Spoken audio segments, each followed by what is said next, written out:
Hey guys, on today's video I'm taking a look at your Scotiabank. So let's get started. Opening up the app on your phone or tablet. Once you log in, just scroll down just a little bit. You're going to see borrowing Scotia line of credit.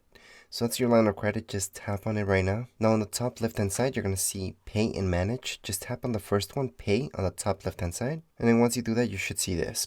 So on the bottom, it's going to say other. Just go into other. Once you go into other, this is the important part. This is where you guys can do this transfer. So what you have to do is select first the second option where it says to Visa. We don't want to do that, right? You want to transfer it to your own account.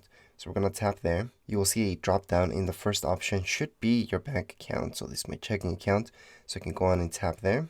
And that way I can now click on from and it's going to change. I'm going to be able to select my line of credit. Now, if you guys don't follow this, you choose from first, it's not going to give you the option from line of credit. So just make sure to follow this tutorial. So once I tap on from, I can go ahead and select my last option where it says my Scotia line of credit. And down here below, you guys are going to see amount. Just type in the amount that you would like to transfer into your own account. So in this case, it's going to be a full 20,000 that we're going to transfer on. And we're just going to go ahead and slide to transfer.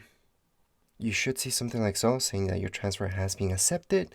You do get a reference number, so keep that in mind up here.